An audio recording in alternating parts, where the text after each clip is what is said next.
Welcome to yet another episode of Fleet Action Report. Yes, we've actually said it at the start this time instead of like after we've done. I'm Greebog, and yeah, welcome. I'm Nicodemus. Nice to have you with us. So, we are talking today about ship equipment and loadouts, which we will get to in just a minute. We're supposed to, according to our list here, we're supposed to talk about what we've been up to. Honestly, I have not been doing anything special this week. Same old, same old. I've been killing players. Well, there is that. Playing D&D with friends. I guess that's been a thing I've been doing this week. But it's like me. My week is I do fun nights for my WoW guild since we are pausing on the raiding for a while, probably till the next expansion. So that's a lot of what I do. I do fun nights for a couple fun nights a week for them. Do some D&D nights for my other friends. Yeah, but Do a this podcast. last game, he actually killed 3 players in the last game. I've had practice, yeah. So, as I said, oh wait, I'm still getting ahead of myself. And hello, here. Darren. This week, hi Darren. This week in STO, we're still talking about the carriers, brand new carriers that they introduced. These are upgrades from Tier 5 carriers. I have not bought them. I'm not really a carrier guy, so I don't really intend to get them. They are in the store now for 10,000 Zen, it looks like, if you want to buy them as a whole pack. How much did you say? 10,000. So $100. Yeah. I'm sure you can buy. Let's see here. I'm sure you can buy them individually. There's so many ships in here that they're probably 3,000 typically for a ship, maybe per ship. I gotta fly back around. Doing too many things at once. But Yeah, so I'm losing shields here. you get the. I do like that they added in. They're actually probably 3,000 a ship. The reason that you pay 10,000 is the fact that you're getting also the Romulan and Dominion ones for when you buy the multi-pack. So there is that. They hadn't before added in a Romulan carrier like this before, so that's another nice, Romulan or Dominion version. So I mean that's kind of cool that they're adding those in. But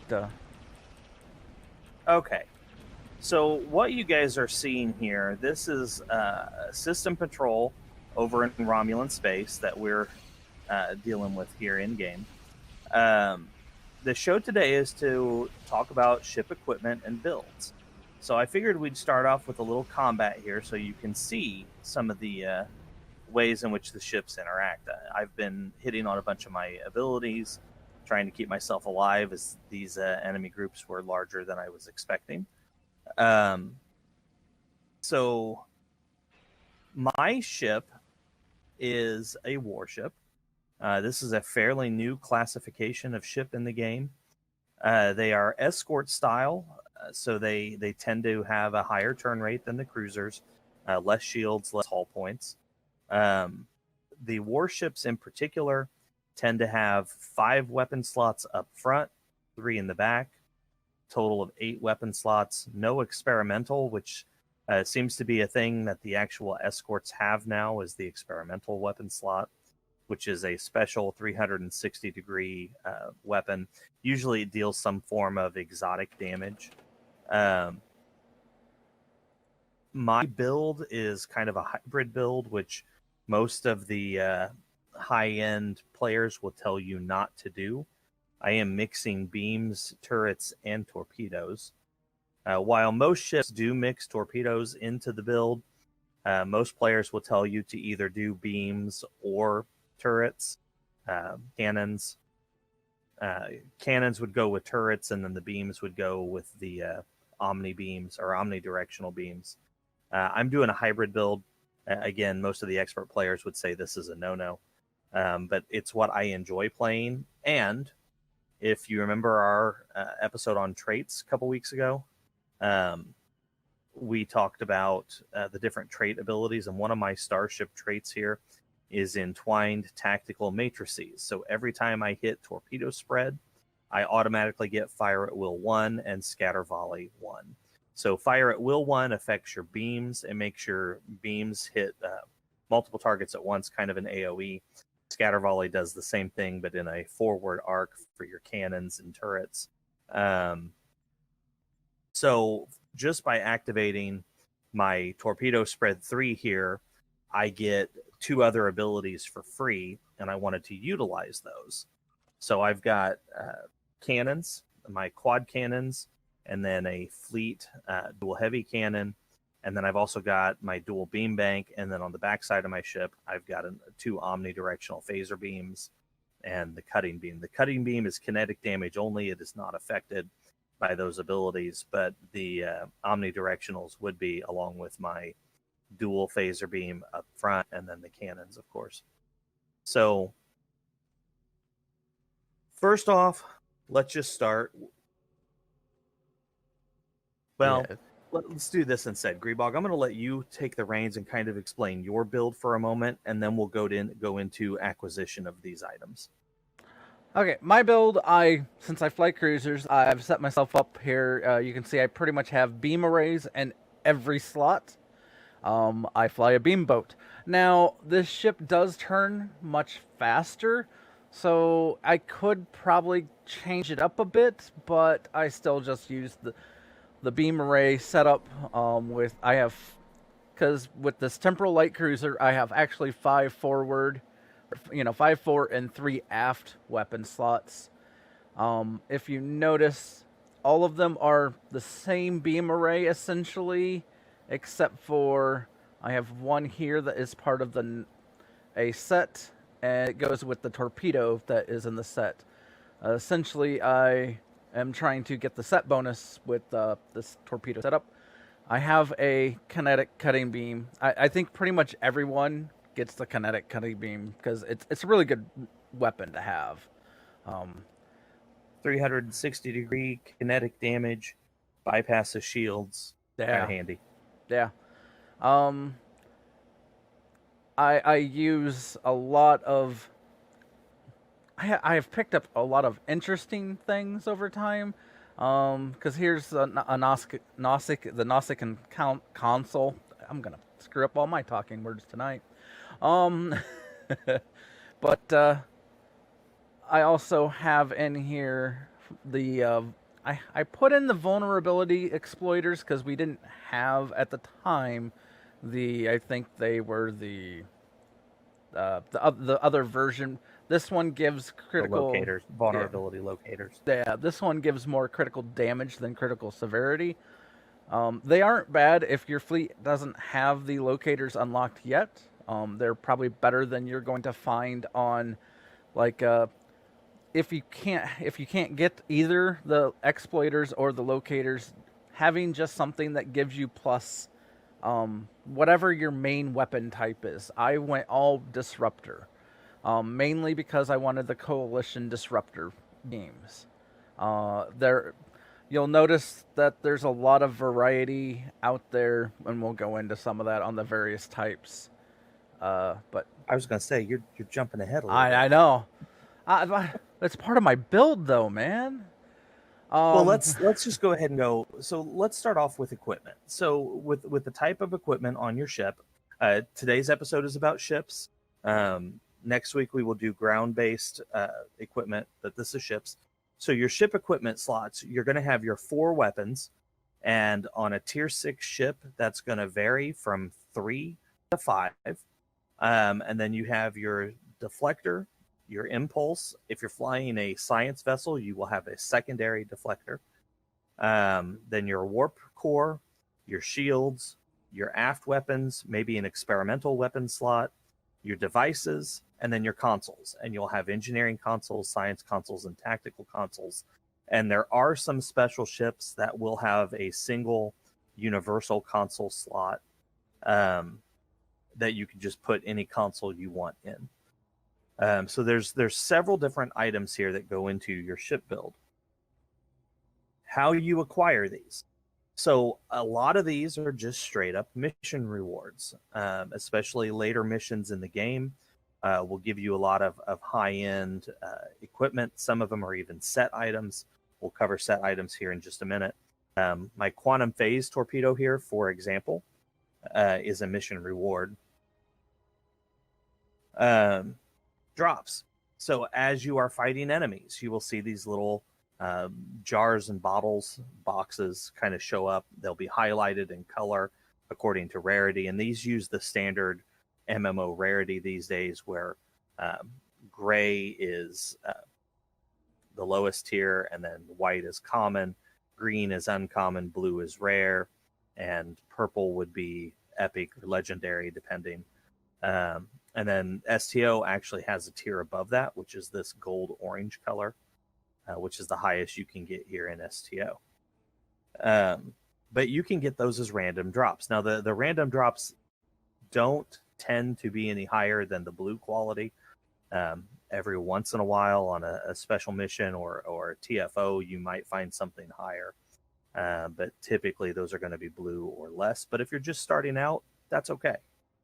Vendors. Two types of vendors in the game. You have your regular vendors, which are kind of all over the place, and your fleet vendors. And Greebog, you know a lot more about fleet vendors than I do, so I'm going to let you talk about that. Depending upon what your fleet has unlocked, depends on what you can get where. Like the vulnerability exploiter and locators are from the fleet spire.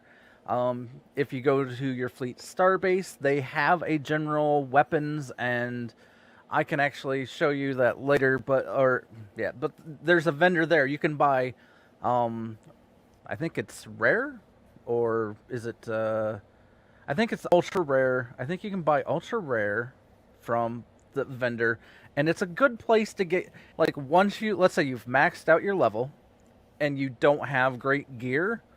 It's not a bad place to go and use some of your fleet resources just to get all of one weapon type for your ship to start out. You can get better gear as you go. It's just that's one of the ways to, like, until you get other gear, you can just go to the fleet and pick it up. You want to run over here to the Akamar system real quick, Greebog? Sure. We'll just do another patrol while we talk. Give our viewers something to look at other than a still screen.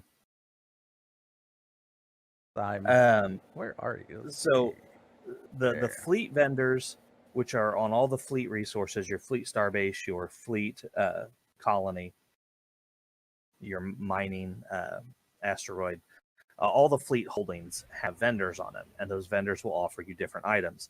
Now, those tend to be purple quality or the legendary quality more than anything else. And they can be kind of expensive to get for obvious reasons. That's like the best of the best gear you're going to get. You can also buy certain gear on the exchange. Now, those tend to be what people get out of the lock boxes or the R&D system. Or sometimes from the duty officer packs, which we covered last week. Most of the reputation rewards, which you can get pretty good gear from the reputation, that's where you get a lot of your set items. Set items give bonuses when multiple items from a set are equipped at the same time. You get a lot of those from the reputation system, and there's some really good stuff in there. For example, let me back up here 1 second. My warp core is a gamma synergistic overcharged warp core. This gives me a maximum warp factor of 22.94 in sector space.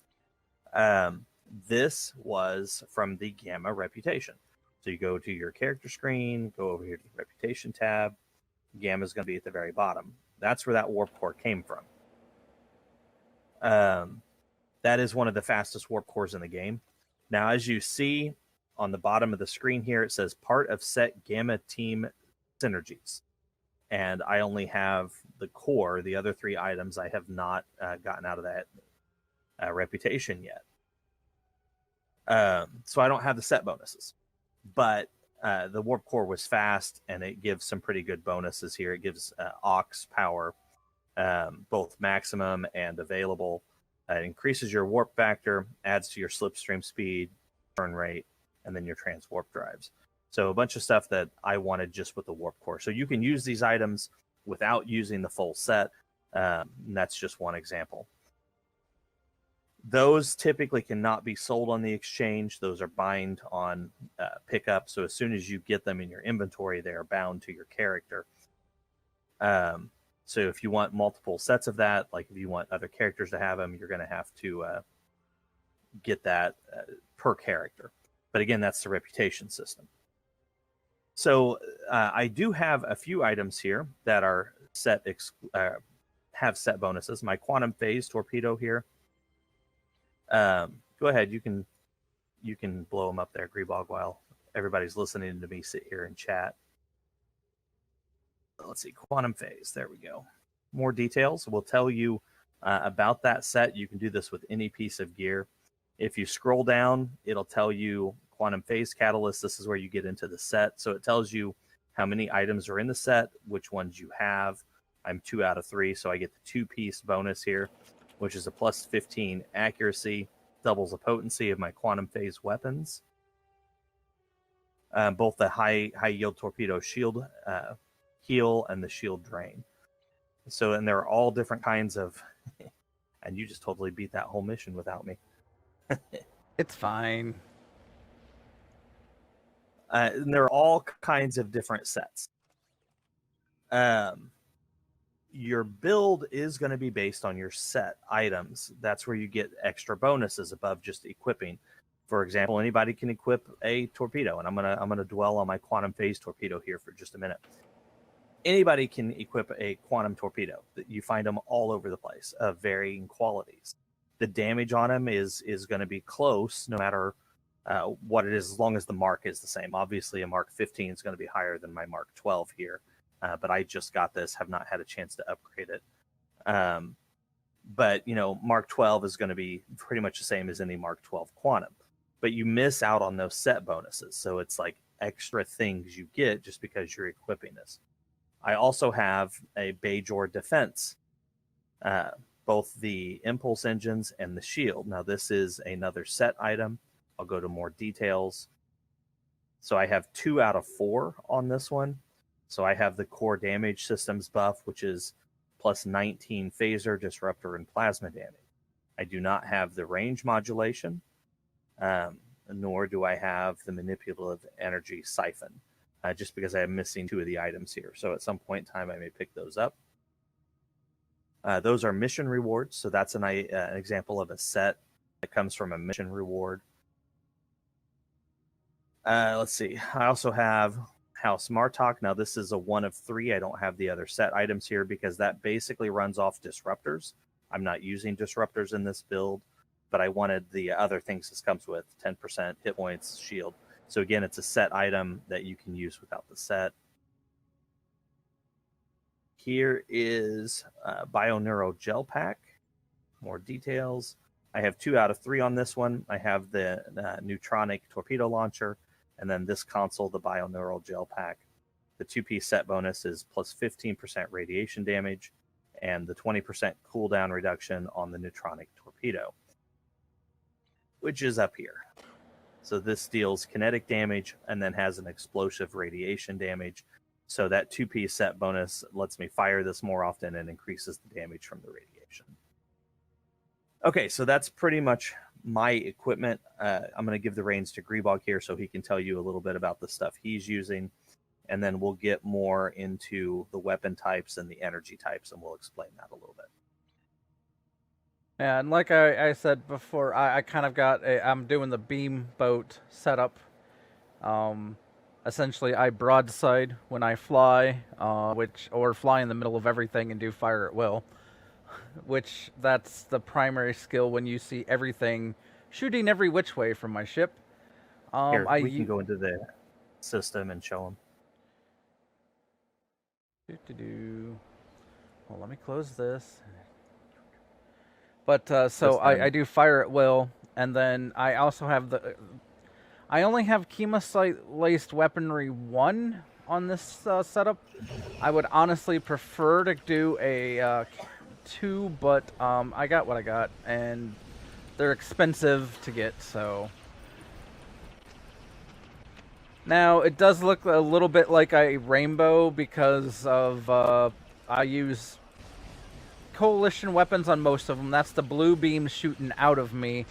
The green beam is from the Nausicaan, and the red beam that you see every so often is the, I believe it's the cutting beam.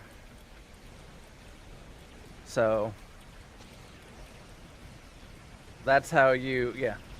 Some of the different things that you see when I'm flying around. I have one of the traits that essentially every time I get hit while doing fire at will, I end up it extends the amount of time duration on my fire at will, so that way I can essentially fire at will longer.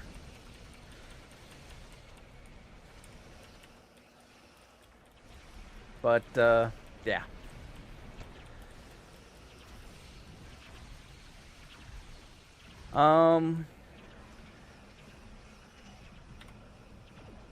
What else about my...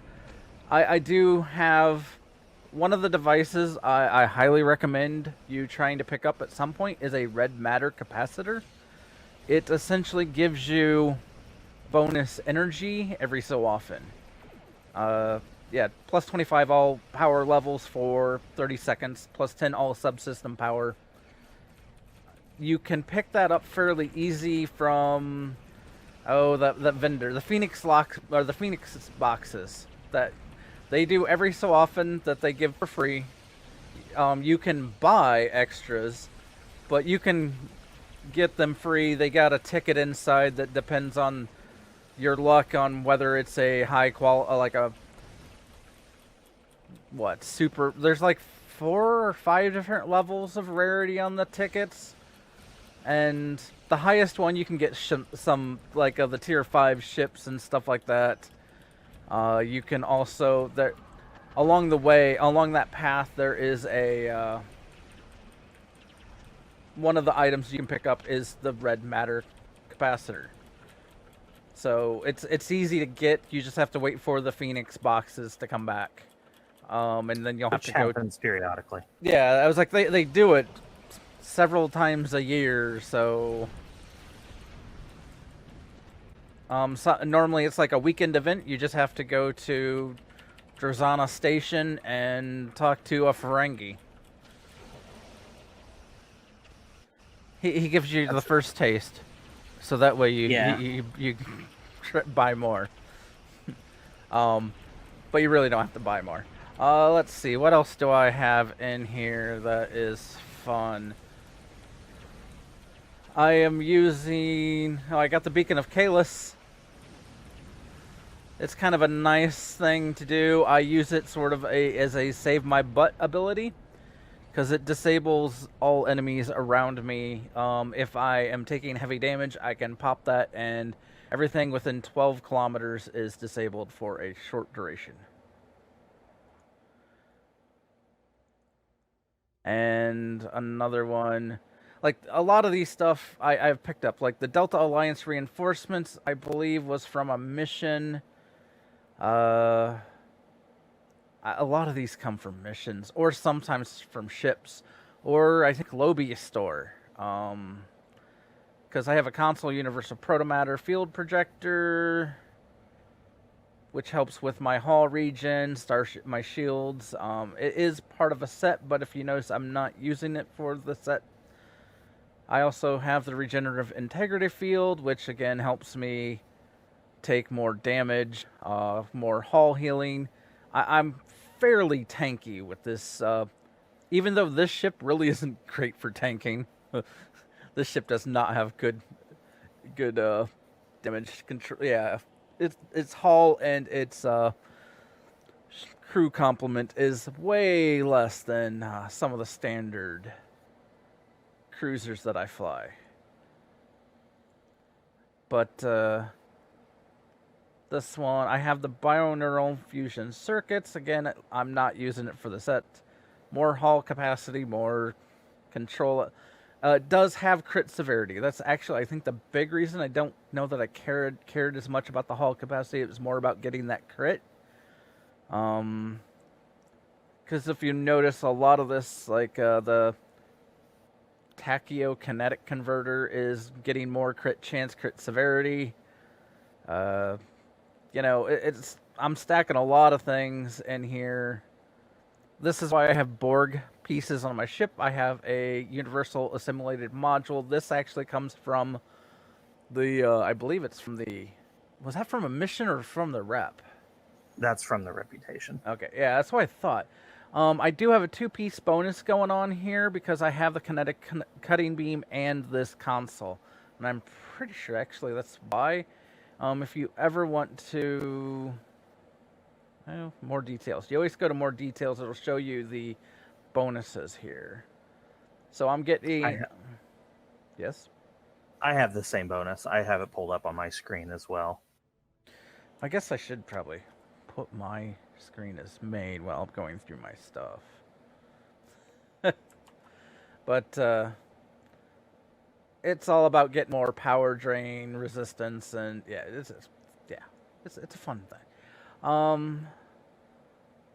I have a universal timeline stabilizer. I think that came from a mission. It's a pretty good one. The nice thing about this is it gives 15% cooldown reduction on Science Bridge Officer abilities. That, I believe, is so I can get more. One of the few ways I have my engineering guys set more up for a buff setup, not so much for healing me personally. So I use my science to do the self heals and stuff like that. But my tactical consoles, now that's where it gets fun. I have a mining drill, because mining drills are fun. If you ever see me shooting a big fat beam of like laser goodness, I mean it's a big fat beam. It is the laser drill, or yeah, the mining drill that's going off. I also have another ability that does something very similar, so I can kind of get two of them going at once, which is kind of funny to see. And I also use, like I said, I have the 2 exploiters here for the plus disruptor damage and then more crit severity. I have an ominous device here. I can't remember where I picked this one up. But it's plus 20% all damage. And it has a carbomite maneuver. So those the percent damage gets us into our weapon types a little bit here. Like I use phasers. Most players will tell you not to use a rainbow. A rainbow is multiple different energy types on one ship. While there are consoles that affect just a general, like all energy, most consoles that give you the biggest bonuses focus on one. So, like my tactical vulnerability locator or Greebog's vulnerability exploiter. Exploiter. Those will focus on one type of energy. In my case, phaser damage. So just going through my build here, I've got 3 of those. Each one of those adds 31.9% phaser damage. My quantum phase converter adds plus 20% phaser damage. My Prior's World defense satellite adds 14.3% to all directed energy damage. That's one of the ones that's more general. and then my Entanglement Quantum Bombardment adds 15% phaser damage. So I have several different items that focus on phaser. Plus, one of my personal favorite weapons are the quad cannons. You can get these in phaser, disruptor, or plasma variants for the Federation, Klingon, and Romulan forces. Those are tier 5 ships that give those weapons, and then you can upgrade them further as you go on if you so wish. But it just goes along with that build. So, like, my quad cannons are phaser damage. So I'm going to use those, and then I'm going to focus on a phaser build. Thus, all my plus the phaser damage. Greebog, I believe you said you're using disruptors. Yeah, I'm using disruptors. It was partially because I wanted the coalition disruptors. Because okay, so on top of just like phasers, Tetrion, anti-proton, and disruptors, you're going to see like, oh, this is like a coalition disruptor, or here's like the Nausicaan disruptor. Some of what that does is it modifies. It normally has a secondary ability added onto it, and what the coalition disruptors, I'm pretty sure that one adds the crit severity onto all of this. Let's see. Let me double check. Yeah. So the coalition had extra crit severity on the disruptors. So that's just like, and you'll find like I think there is there's the one kind of, well, each faction has their own types, and there's so much gear, so much stuff. In general, officially or in canon, the Federation will use phasers, the Klingons will use disruptors, the Romulans will use plasma. So does the Borg, for what that's worth. Borg-based weaponry is plasma. Cardassians use phaser. Bajorans use phasers. Ferengi, I believe, use phasers. So there's each Polaron. The Dominion tend to use Polaron-based weapons. So each race kind of has their own type of weapon that they pretty much stick with in canon. Now, in game, by all means, you do not have to do that. Greebog, for example, is a Federation captain who's flying around with disruptor weaponry. So in game, you can flip it up however you want. They gave you that ability to customize your ship's loadout, which is kind of a cool thing. So there are 8 different energy types in the game. That's phaser, disruptor, plasma, tetrion, polaron, anti-proton, proton, and electrical. Now, proton damage, there are only a couple different ways to get proton weapons, and they tend to be very rare. There's one that is a set item. I believe that is from, let me see here if I can pull it up real quick. I believe that is from the Dyson command. Let's see. Yeah, proton particle stabilizers, proton weapon. So there you go. And there aren't consoles for the proton special weapon, other than something that I think is part of that set that comes out of again the Dyson reputation. Lost my train of thought there for a moment. The electrical damage, there's a couple of experimental weapons that come on escorts that use electrical damage, and then there's a couple different consoles you can equip on your ship that adds electrical damage.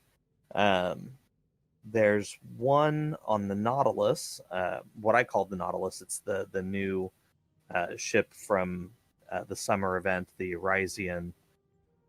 What is that called, Mark? The Rysian summer event? No, the ship. The Rysian weather control ship. That's what it is. The Rysian weather control ship. And that weapon, or that console here, adds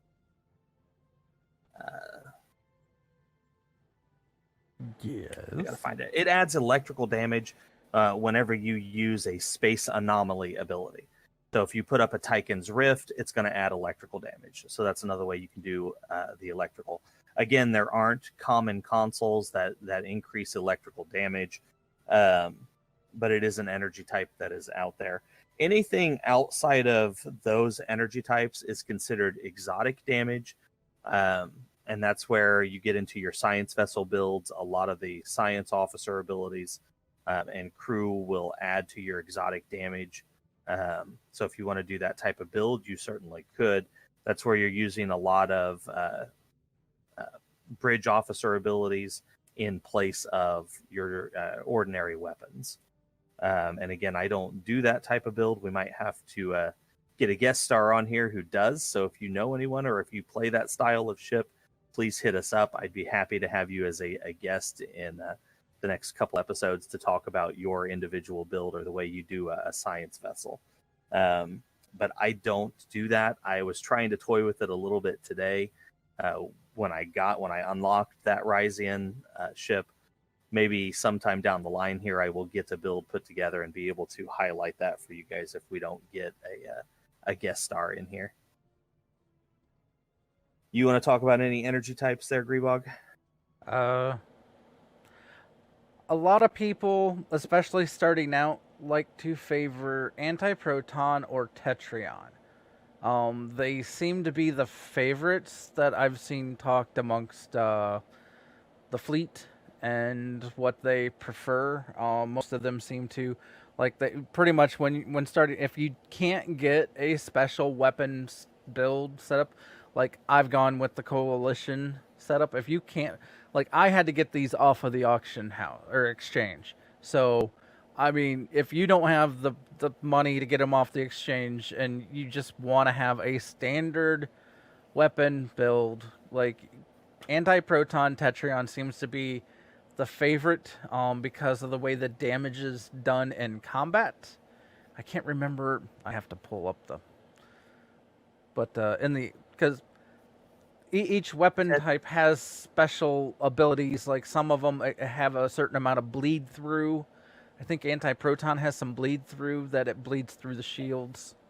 Anti-proton. So your general anti-proton weapons have an increased critical chance and critical severity, which is why that tends to be a favorite. Your Tetrion weapons has a innate shield drain, so it reduces your enemy shields. Phaser weapons have a small percentage chance to just turn off a random subsystem. Subsystem being weapons, shields, auxiliary, or engines. Yeah. And you can just randomly turn one off, which means it sets its power level to 0 in the game. I don't have access to the other weapons on this character. What do disruptors do? That's plasma has a bleed effect. It does a DOT. Yeah. I don't remember what disruptors do offhand. So the base disruptor. Let's see here. I'm trying to weed it out between the. So, like, this has crit severity. That is based off of the coalition side. 2.5 chance minus. It gives to the target. It gives a chance of reducing its resistance to disruptors, which. Okay, so it debuffs them. Which means your disruptors, every time you're hitting them, you're debuffing them so that way the disruptors do more damage.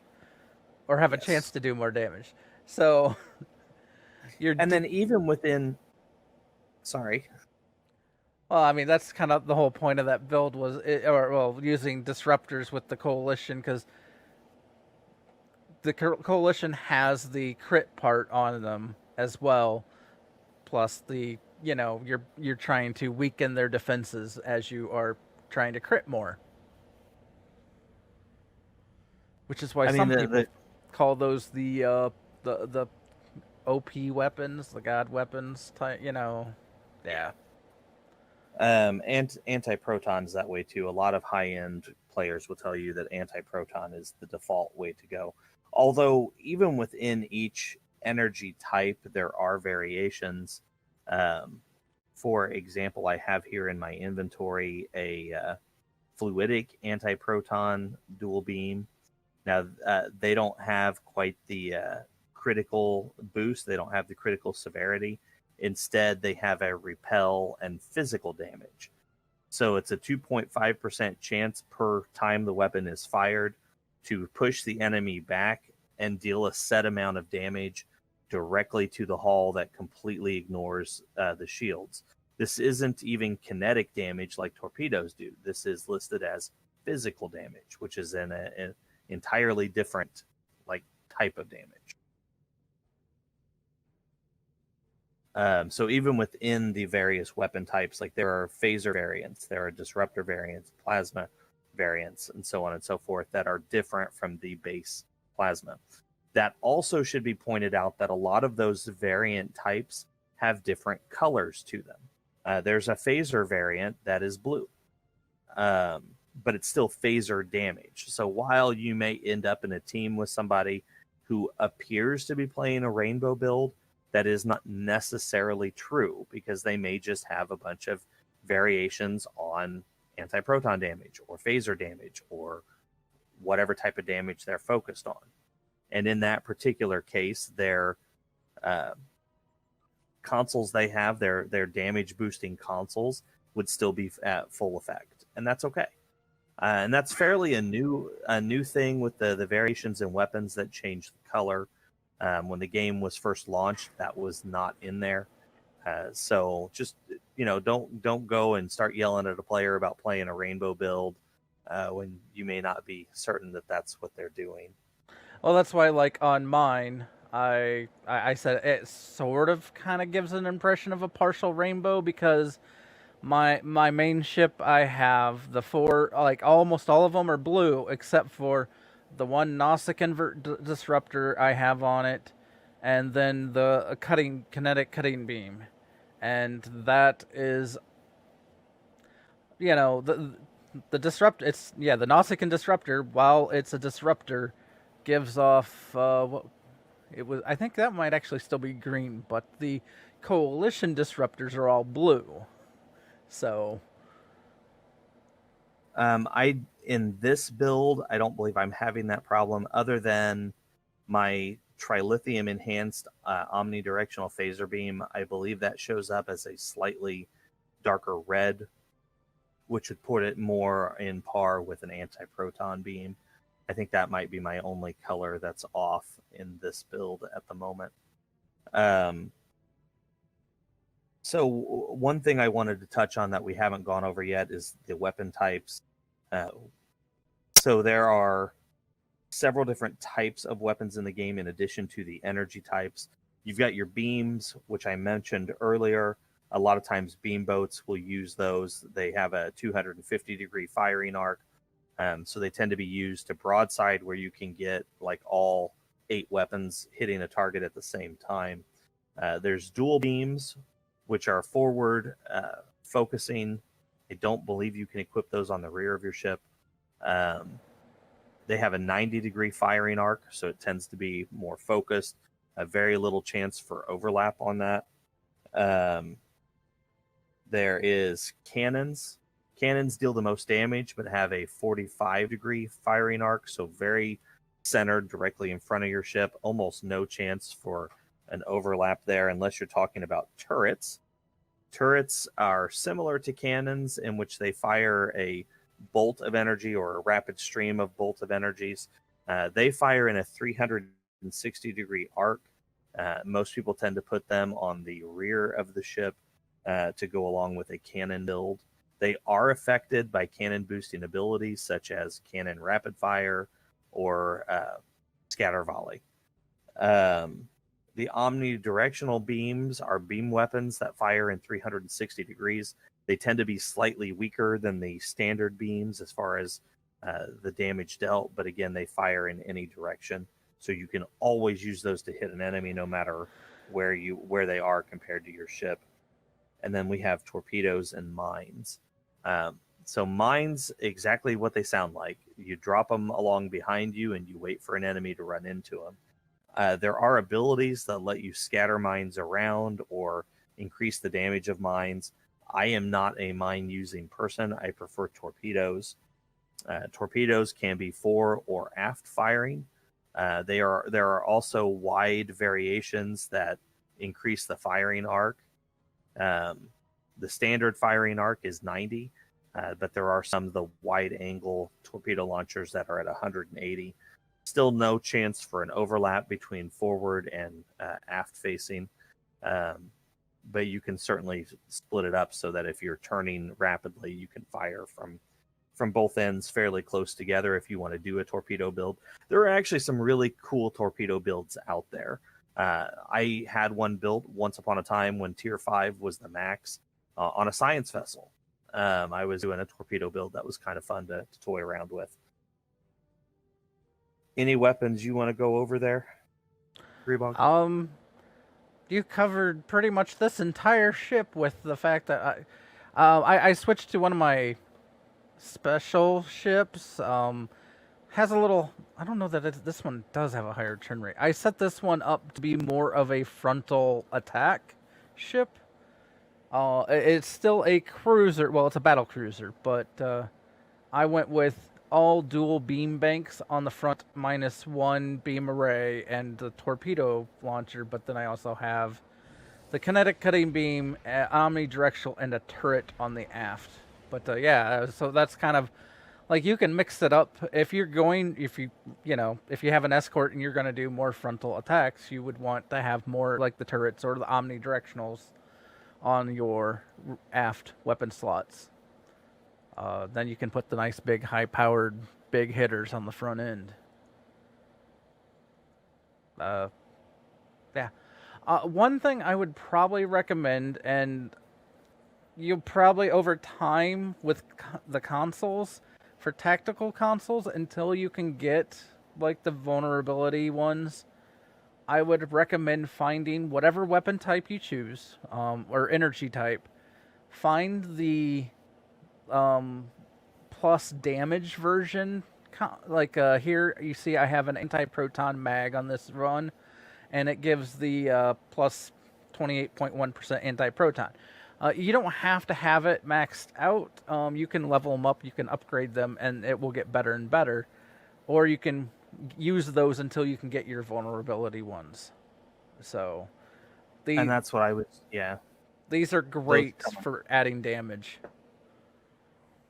They do, and the damage is increased both by the rarity and by the mark of those consoles.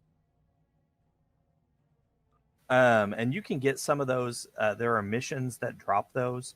So if you're having trouble finding them on the exchange, or you don't want to spend the EC on the exchange, or you don't have the fleet credits, there are certain missions that you can run to earn those consoles. And that's kind of a fun way to equip your ship. I used to do that all the time before I got into buying the fleet items. I switched ships here to my fleet heavy strike wing escort because there's actually an equipment slot that I forgot to mention, and that is your hangar. On any ship that has hangar pets, you will have an equipment slot listed as hangar here at the bottom. On the actual carriers, like the new ones that just came out, you're going to have multiple spots down here in your hangar equip. On the strike wing escorts or the cruisers, what are those called? Greebog, the cruisers that launch fighters. Some of them are just cruisers. There's carriers. Deck. I think it's flight deck cruisers. There's flight deck cruisers. There's a flight deck carrier. I don't think I have this one set up, but I can pull one out. I have a flight deck carrier coming in now. I don't know about the flight deck carrier. I know the flight deck cruisers only tend to have one spot for hangar pets, and then the strike wing escorts, used to be called escort carriers, also have a single slot here. But that's you can equip that there, and those you can get those pets in various locations. The most common one is right off of the lithium store here. You can find them under hangar pets here, and then there's a variety that you can buy. We forgot another weapon type or energy type. What did Spiral. I Oh, I forget? guess it's spiral wave. It's just another type of disruptor. I just saw Okay. spiral wave, and I'm like, oh. Though one thing to note, how like all the other weapons have different colors to them. Spiral wave look way different when you're fighting with them. This ship's not really geared to fight, so otherwise I'd show it. I don't think I have any of these Cardassian ships ready to fight. So, as you guys can see, I have it pulled up on my screen right now. This is, again, the Fleet Heavy Strike Wing Escort that does have an experimental weapon slot, which currently I have a kinetic damage item in there, as opposed to the electrical one. This ship does not use torpedoes. It is another hybrid build. I've got my quad cannons, my dual heavy cannons, and then 2 pairs of uh, dual beam banks, and then on the back I've got my typical 360-degree attacks, the experimental weapon. This build does fairly well. It does not focus on torpedoes. Instead, it focuses on the beam overload to do its large, heavy damage. And then my hangar pets. This is a fun ship to fly. I get a lot of fun out of this one, despite the fact that it does not have a 5th forward weapon slot. I think the fighters and the experimental weapon more than make up for that. So this is just a fun little ship to fly. Your build is going to be. It's hard to sit here and tell you what's going to work and what's not going to work, because largely it depends on your play style and what you want out of the game. Your build is going to be a combination of things. It's going to be your skills, it's going to be your traits, the type of ship you're flying, the equipment you put on that ship, and then the consoles you use to boost either the damage or exotic particles or whatever you're doing to build with that. And then it also matters your bridge officer seatings and what abilities you're just going to use as you're flying around. So don't. I mean, if you really want, you can go online. There are people who have crunched the numbers and can tell you, what exactly you need to do to be the heaviest hitting person, in your fleet. But mostly, my advice is play the game in the way that makes you have the most fun, and stick with that. Believe me, you're still going to blow stuff up. You're still going to have a good time, and that's what this game in particular, but any game, is really all about, or should be about. Am I wrong, Greebog?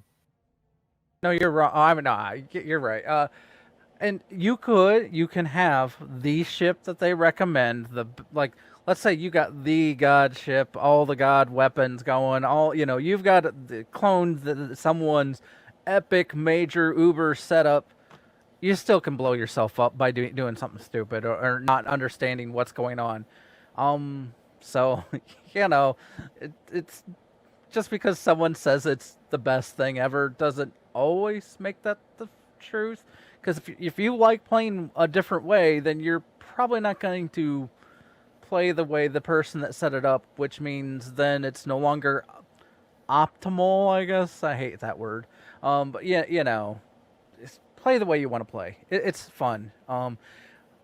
There are people out there that would be willing to help you get better. And honestly, I've noticed huge changes just by simple tweaks over time. I've gone from noticing I barely did much in a TFO to I'm blowing everything up, and I'm one of those people that sometimes I can just go by myself and handle a section of the TFO by myself while everyone else is pairing up.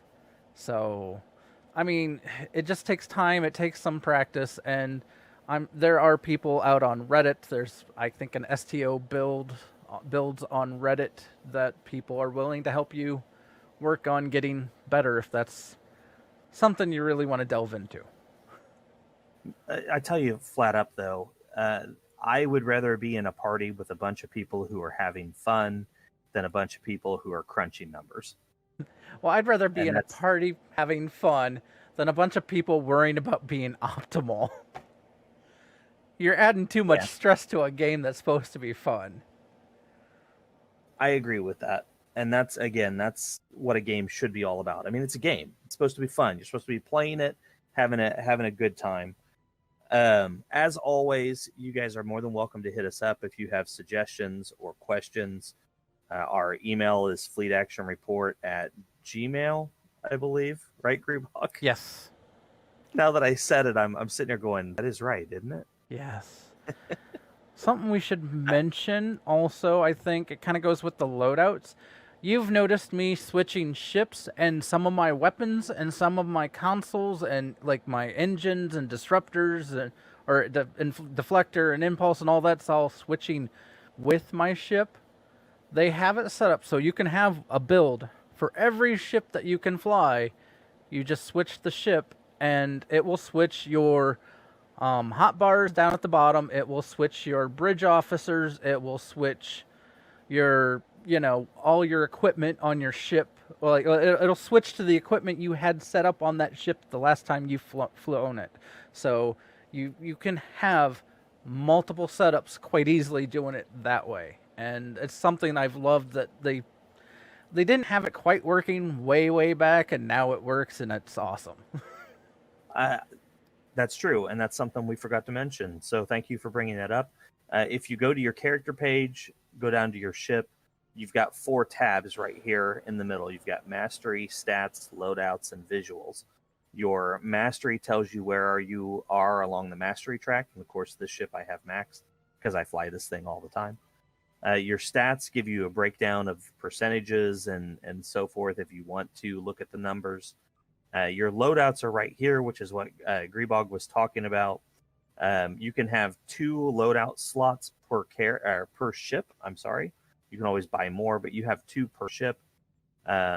Use this button right here to save 2, and then you have primary. In this case, what I named it, there's also a new loadout slot, which I have not used. I used to do PvE and then PvP on some of my ships. I haven't done that with this one, obviously. But that's where you would save your loadouts there. Your visuals, if there's an effect that you've seen on your ship that you like, a certain color scheme given by a shield or an engine or a deflector, you can put those in here. It would change the appearance of your ship without affecting your equipment. So you can still do like a 3-piece set bonus, but if you really like those Romulan shields, you can equip those here, and it would give you that green look that the Romulan ships. Let's see, I don't think I currently have those. As you see right here, I've got the Alliance Vanity Shield equipped, which is the color scheme you're seeing here. If I switch that out for my Platinum, it changes it, or if I switch it to the Medical, it will change it again. But that's just a different way that you can customize your ship, which we forgot to mention. Your loadouts would also save your visual spots. So if you do a loadout save, it's going to save all your equipment, all your stations, your hot bars down here at the bottom, and then your visuals as well. And a great thing for loadouts I've done in the past is I would have. So I have a current build, like, my ship's okay, it's doing all right. I save that as, like, say, let's say I was doing Polaron. It was like, oh, this is my Polaron loadout. I'm like, I think I want to switch over to anti-proton, and I would I would use the other loadout for the setting up the other weapon setup. So that way, until I'm ready to fully switch, I have a way to switch back and forth and test and stuff, Before we end the show for today, I was talking to a friend earlier who had a question about making a doctor character. This would be your ground-based healer that is not a player. There are some, like the Julian Bashir hologram is kind of automatically set up to be that character. But if you don't like the build for Julian, or you don't know where to get Julian, that's fine. You can do your own. Nasha here tends to be my healer, and I just wanted to go over her build real quick. We're going to do ground-based builds next week, but just real quick to answer that question. This is my healer. So my doctor in the ground-based missions, she's got medical tricorder 1, vascular regeneration 1, medical tricorder 3, and tricorder scan 3. Now, I actually thought this was a nanite health monitor. It is not. I have that on a different character. So I'm going to be altering her here shortly. These are all healing abilities. So the medical tricorder is your cure spell. It's the thing that does a fairly big heal right off the bat. Your vascular regen is a regen. This is a heal over time ability that she can put on any character that is hurt in front of her. And then what I thought was the nanite health monitor is another instant heal, kind of like your cure spell. This one is triggered by health points dropping below a certain threshold, and it removes all expose effects, does a big heal, and then actually adds to your damage resistant also. And there's a nanite health 1 and 2. These abilities, it should be noted, aren't generally player controlled. This is going to be off your bridge officer that beams down with you. They use their abilities automatically. That's why I like the regen and the nanite health monitor. Those are things that are automatically triggered at a certain threshold. The medical tricorder is just a random ability that she can use at any point in time. And most of the time, she's pretty good about using it when it should be. But there's a few times I feel like she's missed it when it should have been hit.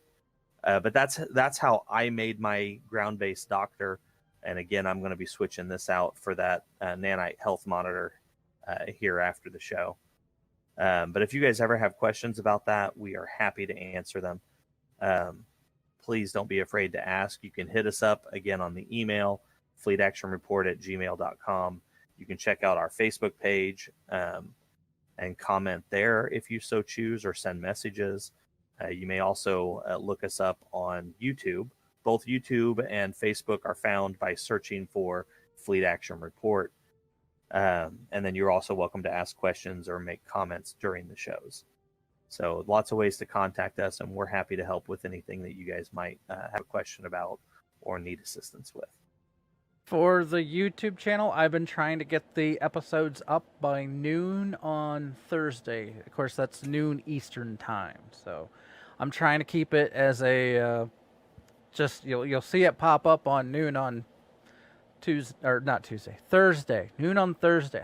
My brain's like, I don't know. Mush? Yeah, I'm thinking too much. There's, how to kill players and, whatever. Yeah, you got to stop that, man. I didn't think it. Challenging fights are fun. Fights that TPK or total party kill, not so much. Again, as I've said before, you guys have this if you work together. But anyway. Always an important thing.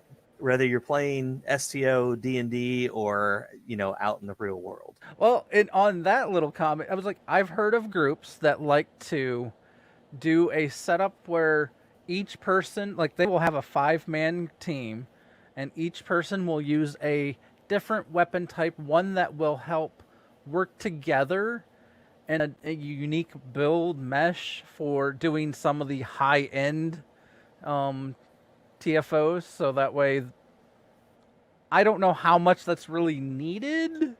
I've done some of the higher end TFOs and I've been fine with just a random group of people with my build and their builds. So, well, and we're going to go over ground-based builds next week. So we'll talk a little bit about that and the difference between exploit attacks and expose attacks. Sometimes it's helpful if you're in a 5-man team of players. Sometimes it's helpful if some of those players go with expose weapons and some of them go with exploit weapons. But we'll explain all that next week. That's going to be a fun one too. We're going to have to find an arena or something we can beam down at and show you guys some of the ground-based combat. If only Sompack was back next week. That'd be awesome. I know, right? That would be a really good timing on that. Yeah. Unfortunately, I don't think it's going to work out. Well, I actually ran some punks this last time. So punks, You know what I mean. Him. So punky. I ran his mission a few times this last time he came up. The arena's not that bad. It's It's kind of fun if you got a good group. yeah. Though there is a strat, and I will, when Sampak comes back, we'll talk about that. But yeah, because we could go like that could be a whole nother 10, 20 minutes of Sampak. Yeah, and let's not. We did run a little bit over our hour today, guys, so I apologize if we held anybody up. I kind of warned you last week that this might be a longer episode, and it was not as long as I expected. I figured going over builds would take a lot longer. Well, I mean, I can go longer about builds if you want. Well, I mean, I got lots of ships. I could too, for that matter. But Let me bring up my fun one. anyway, All right, guys. Thank you for watching the show and joining us once again. We will see you next week, if not before. As always, I am going to leave you off with the last words that Q ever said to Jean-Luc Picard, unless he shows back up in season 2 of Star Trek Picard. But those words were, "See you out there." live long and prosper.